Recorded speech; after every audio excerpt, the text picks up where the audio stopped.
Hi guys! It's that time of month again. It's time for book banging.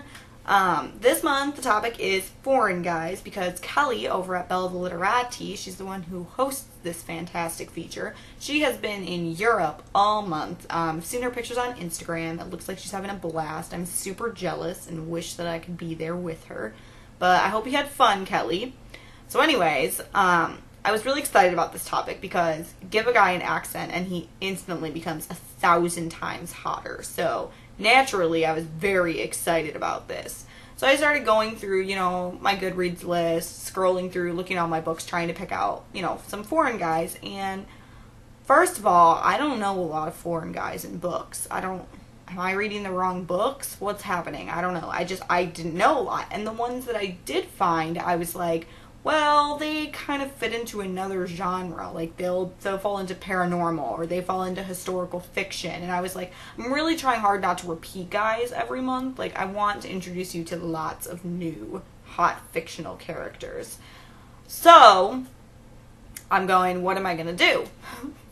This is not good. I don't have a single guy for this feature. Well, then my brain, it kicked into high gear and it reminded me of two guys that are very near and dear to my heart. They're both from England. The first one is Heathcliff from Wuthering Heights. I read Wuthering Heights probably a few years back. I think I was in college. I don't really know though. It was a while ago though, enough that the memory of the book is kind of fuzzy, but I do remember that I absolutely adored Heathcliff. He's so tortured. He had a horrible childhood. He was basically abused and made fun of and he was treated awfully as a child. He was adopted into a family and they didn't love him because he was different. He's described in the book as multicultural. He has dark skin. He's different than them and nobody would accept him. So he had a rough childhood. And then he falls in love with this woman, Kathy, and she loves him too, or so she says, and then she marries another guy. And it's heart-wrenching. I just feel so bad for Heathcliff. Like, oh, poor Heathcliff. So the whole theme of the book is just, these two people who are supposedly completely in love. They're absolute soulmates, but she's with another guy. And Heathcliff is, at times, he's scary. He's very violent. He does some pretty horrible things in the book that would scare most people off. But for me, I couldn't stop feeling bad for him. And the stuff that he said was so swoony at times that I couldn't help but be in love with him.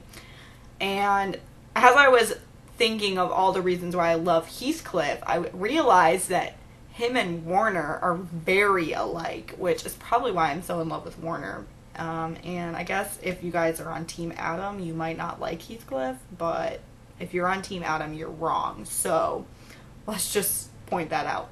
I digress. So anyways, I have a quote for you guys. It's one of the most famous quotes from the novel. I'm sure that you've probably actually heard it before. It says, "If he loved you with all the power of his soul for a whole lifetime, he couldn't love you as much as I do in a single day."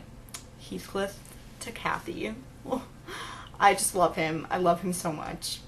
Okay, my other foreign guy. This man should have been on my top book boyfriends of all time list. The very first book banging video that we did. But somehow my mind forgot about him. And I was reminded about him when I went on to Daisy's book banging, her intro post. She's Daisy over at Between the Pages. And she had him on her list. And I was just like, what? How could I forget Mr. Darcy? Can you tell me that? How can I forget Mr. Darcy? Mr. freaking Darcy. I love him. You don't understand. He is definitely in my top 3 book boyfriends. Pride and Prejudice is probably my favorite book of all time. Mr. Darcy is everything that a man should be. At the beginning of the novel, he's actually really snobby and standoffish, but then as it progresses, he learns how to deal with people. He's actually just really shy, and Lizzie teaches him how to kind of come out of his shell and, you know, learn how to act in, you know, social settings so that people don't think that he's a snob. And he's just, oh, he's so swoony. Every time I hear the second proposal, he proposes twice, in case you didn't know. Every time I hear the second proposal, I die. Like, I literally die. I can't. I love him. So, the line that makes me die is when he says, "You have bewitched me body and soul, and I love you." And I can't, every time I hear it, do you see this reaction? I can't wipe this stupid freaking smile off my face. It's like he's saying it to me or something. He's not saying it to me. At least that's what my husband says. I don't believe him. Mr. Darcy loves me. So anyways, those are my two foreign book banging boys. Men. They're not boys. These two are men. I love them. Let me know in the comments below if you love them, if you know Heathcliff. I know that all of you probably know Mr. Darcy, but I want to know how many of you know Heathcliff, so we can swoon over him together. And my Hawkeye of the month is going to K.L. Westfall, because I read Crown of Midnight this month, guys, and oh my god, OMG, I can't even tell you how good the book was. And K.L.